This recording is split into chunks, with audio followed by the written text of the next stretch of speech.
अस्सलाम वालेकुम students, this is Ibrahim. Last class में हमने आइजा 550 रिलेटेड पार्टी के कॉम्प्रिहेंसिव डायग्राम बनाई, पूरा फ्लो चार्ट बनाया, क्या क्या उसके अंदर प्लानिंग फेज था, क्या परफॉर्मेंस फेज था, ए टू जेड सारी चीज़ समझा। लास्ट क्लास में मैंने आपसे कहा था कि 5% रह गया है, 95% इस फ्लो चार्ट और डायग्राम से कवर्ड हो रहा है और कॉम्प्रिहेंसिवली कवर्ड हो रहा है। सही है।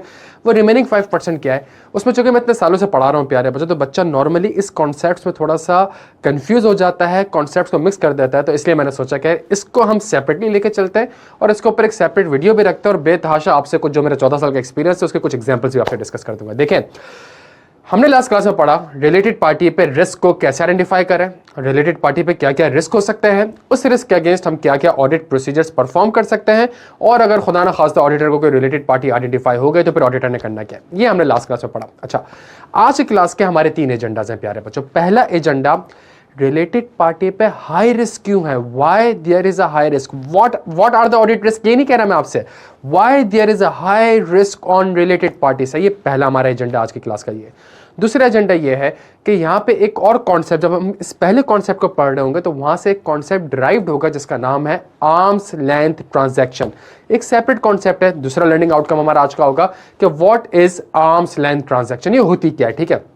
तीसरी सबसे इंपॉर्टेंट चीज हमारे पास है outside the normal course of business के ऊपर कुछ प्रैक्टिकल एग्जांपल्स और एक अच्छी आप कह लें चीट कोड वगैरह कह लें कि अगर आपने ये सामने रख ली तो पेपर में बड़े आराम से आप outside the normal course of business को पिक कर सकते हैं। स्टार्ट करते हैं हमारे आज के पहला एजेंडा से, जिसका नाम है हमारे पास कि why there is a high risk on related party. देखिए यार, आइजा ने कहा कि रिलेटेड पार्टी के ऊपर रिस्क है ना नॉर्मली ज्यादा होता है। क्यों ज्यादा होता है, उसकी 2-3 रीजन है।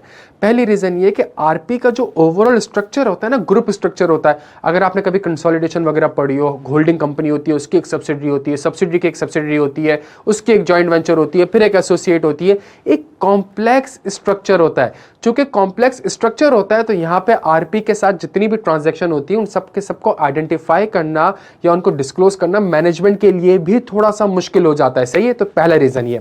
दूसरा रीजन क्यों आरपी के ऊपर हमारे पास हाई रिस्क है, उसका दूसरा सबसे इंपॉर्टेंट रीजन ये है कि यार देखें, आरपी के साथ जो ट्रांजैक्शन होती हैं, जो भी ट्रांजैक्शन हो, चाहे वो सेल्स हो या वो परचेज हो, वो आती सिस्टम में। सही, हम सबको पता है कि यार नॉर्मली फर्म वगैरह में आप इंशाल्लाह जाएंगे, किसी कंपनी को ऑडिट करेंगे तो उनके एक अकाउंटिंग सिस्टम होते हैं। सही, सैप होता है, ऑरेकल होता है। तो वो सैप और ऑरेकल ये तो बता देता है कि आज के दिन 100 रुपए की सेल हुई है, 150 की हुई है, 200 की हुई है, 250 की हुई है, लेकिन शायद वो इंफॉर्मेशन सिस्टम ये नहीं बता पाएगा आपको कि 250 रुपए में से 25 रुपए की सेल्स रिलेटेड पार्टी को हुई है। तो एक बड़ी मैनुअल एक्सरसाइज करनी पड़ती है कि ट्रांजैक्शन को ट्रेस करनी पड़ती है। इंफॉर्मेशन सिस्टम शायद इनइफेक्टिव हो ये मालूम करने में कि जी आज पूरे साल जो सेल्स है उसमें से कितनी रिलेटेड पार्टी को, तो इंफॉर्मेशन सिस्टम थोड़ा सा इनइफेक्टिव हो सकता है। तीसरी सबसे इंपॉर्टेंट चीज ये प्यारे बच्चों को, जो आरपी के साथ ट्रांजैक्शन होती है शायद वो नॉर्मल टर्म्स एंड कंडीशन में ना हो। देखें, मेरे पास एक चीज है, आप मेरी आरपी है, मैंने आपको बेची 100 रुपए की। सही है। तो 100 रुपए है ना, तो 100 रुपए कहीं ना कहीं रिकॉर्ड हो रहा होगा, और जब रिकॉर्ड हो रहा होगा तो फिर डिस्क्लोज भी हो जाएगा। सही है, लिखा हुआ आ जाएगा। फॉर एग्जाम्पल मैंने आपको सेल्स करी है तो सेल्स में 100 रुपए आ रहे होंगे और सेल्स के नोट के साथ एक चीज लिखी आ जाएगी, these sales includes a sale of ₹100 to related party, जो कि सब्सिडी है मेरी। सही है। व्हाट इफ अगर ट्रांजैक्शन में कोई कंसिडरेशन ही नहीं है, मैंने ऐसे ही आपको 0 रुपए में बेच दी। अब जब मैंने आपको 0 रुपए में बेची है तो इसका मतलब है सेल्स में भी 0 आ रहा होगा। सही है। जब सेल्स में 0 आ रहा होगा तो इसका मतलब है वो ट्रांजैक्शन शायद डिस्क्लोज ही ना हो सके, या वो इतनी छोटी अमाउंट होगी कि ऑडिटर बोलेगा या मैनेजमेंट बोलेगा भाई छोटी सी अमाउंट जाने तो यार, क्या इसको डिस्क्लोज करना। नहीं यार, वो छोटी सी अमाउंट नहीं है, उसके पीछे एक बहुत बड़ी रॉकेट साइंस है। देखें, आरपी के साथ जब आप ट्रांजैक्शन करते हैं, ये जो मैंने आपसे बात करी ना, एक चीज मैं अपनी अनरिलेटेड पार्टी को 100 रुपए की बेच रहा हूं, आप मेरी रिलेटेड पार्टी है सब्सिडी में आपको 2 रुपए की बेच रहा हूं, तो यार देखें इसमें मसला है। इस कॉन्सेप्ट को कहते हैं आर्म्स लेंथ ट्रांजैक्शन। देखें आर्म्स लेंथ होता क्या है, आर्म्स लेंथ ये होता है कि जी जो ट्रांजैक्शन आपने रिलेटेड पार्टी के साथ की है, जो ट्रांजैक्शन आपने रिलेटेड पार्टी के साथ की है, जिस टर्म्स एंड कंडीशन पे की है, क्या वो रिलेटेड पार्टी, क्या वो ट्रांजैक्शन अनरिलेटेड पार्टी के साथ भी इतने रुपए भी करी है आपने। सही है। मेरे पास मेरा पेन का बिजनेस है, मैं पेन बेचता हूं। सही है। मेरे पास एक पेन है, मेरे पास एक कस्टमर आता है, मैं उसको 100 रुपए का पेन बेचता हूं। ठीक है। अगर मेरी एक सब्सिडरी है, मैं उसको भी पेन अगर बेच रहा हूं, तो क्या वो मैंने 100 रुपए का बेचा है? If the answer is yes, कि हाँ उसको भी 100 रुपए का बेचा है, तो इसका मतलब है कि जी ट्रांजैक्शन जो है वो आर्म्स लेंथ पे है, वो ट्रांजैक्शन आर्म्स लेंथ पे। ठीक है। अच्छा, एज एन ऑडिटर मैनेजमेंट जो कि फाइनेंशियल स्टेटमेंट बनाती है, तो IS 24 मैनेजमेंट को कहता है आपके ऊपर ऑप्शनल है चाहे तो आप फाइनेंशियल स्टेटमेंट में ये डिस्क्लोज कर दें कि आरपी के साथ जो ट्रांजैक्शन हुई है क्या वो आर्म्स लेंथ में है या आर्म्स लेंथ में नहीं है। ऑप्शनल है, मैंडेटरी रिक्वायरमेंट नहीं है। क्यों?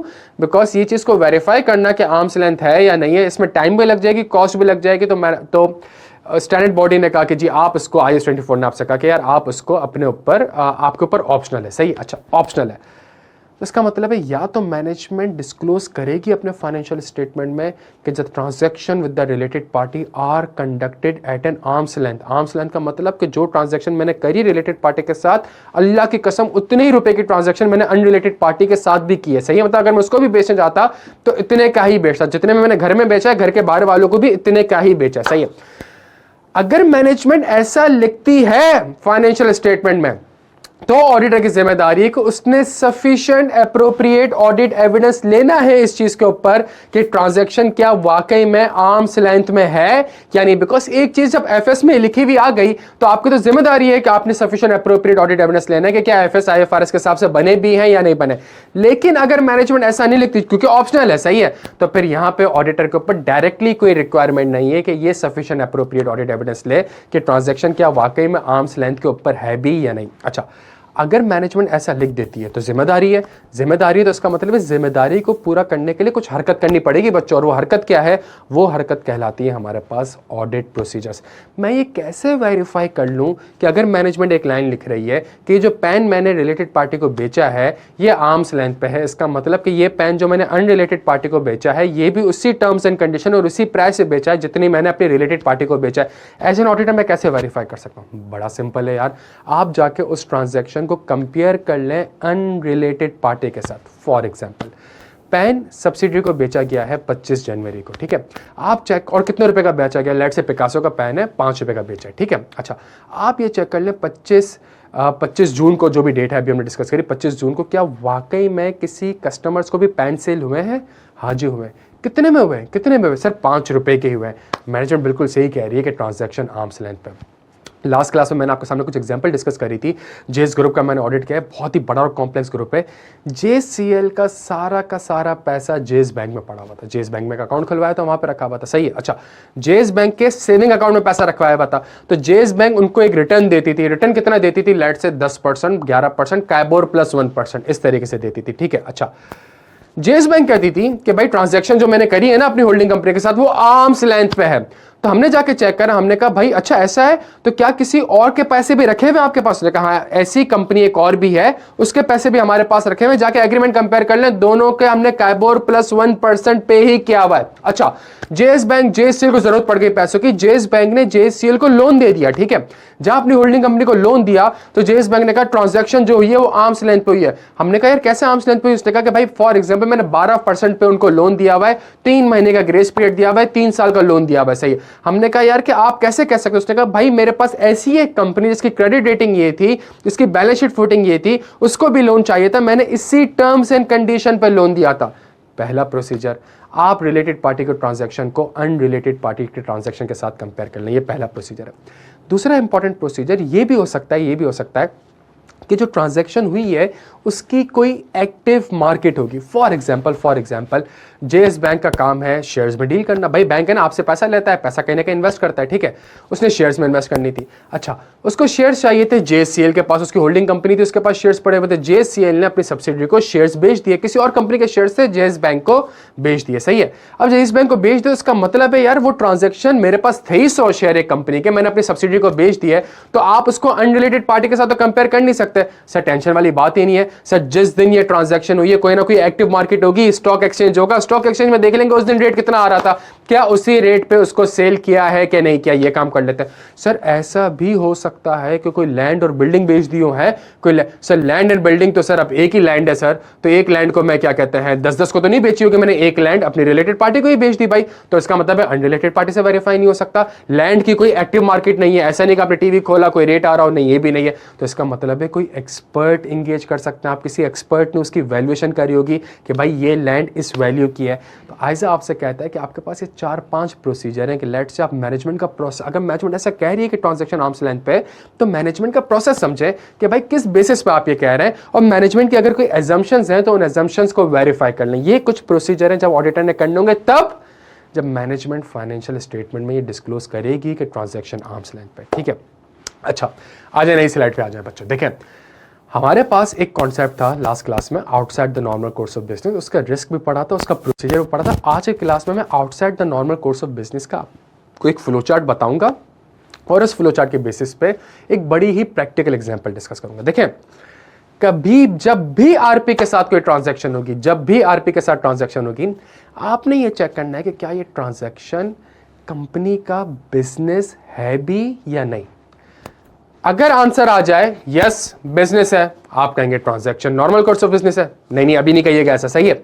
अगर कंपनी का बिजनेस है ही नहीं, अगर कंपनी का बिजनेस है ही नहीं, मतलब अगर मेरा बिजनेस पेन बेचना है और मैंने कोई लैंड एंड बिल्डिंग उसको बेच दी है, या मैंने कोई और ट्रांजैक्शन उसके साथ करी जो मेरा बिजनेस ही नहीं है, स्टैंडर्ड कहता है फौरन से कंक्लूड कर लें कि transaction outside the normal course of business है। सामने सामने चीज दिख रही है कि जब एक चीज आपका बिजनेस है, अगर जेएस बैंक का बिजनेस लोन देना है और उसने लोन दिया है, सही है, तो आप कह सकते हैं कि transaction normal course of business है।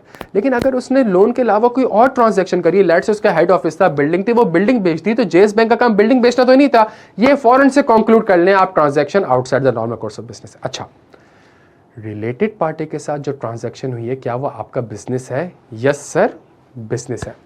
तो फिर आप ये चेक करें कि ट्रांजैक्शन जिस टर्म्स एंड कंडीशन पे हुई है, क्या वो टर्म्स एंड कंडीशन कंसिस्टेंट है मार्केट टर्म्स एंड कंडीशन से, अनरिलेटेड पार्टी से, क्या वो टर्म्स एंड कंडीशन कंसिस्टेंट है मार्केट से?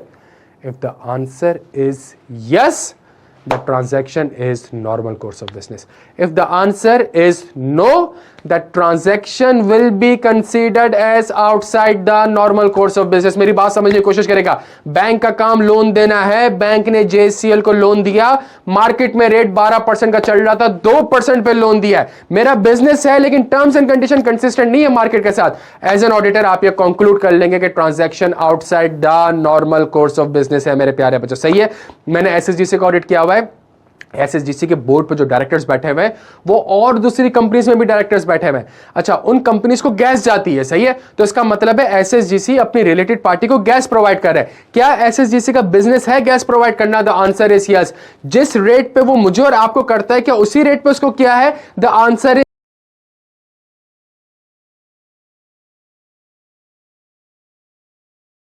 Yes, transaction normal course of business है। लेकिन अगर उस रेट पे नहीं किया हुआ, किसी और रेट पे किया हुआ है, सही है, the transaction will be outside the normal course of business. मेरी एक एग्जांपल सुनिएगा, बड़ी बेहतरीन एग्जांपल है, 2017 का ये वाकया है। सिल्क बैंक की 2017 की एनुअल रिपोर्ट डाउनलोड करके आप उसके डिस्क्लोजर में भी वेरीफाई कर सकते हैं। ठीक है, अच्छा, सिल्क आज 31 दिसंबर 2017 सिल्क बैंक का ईयर एंड था।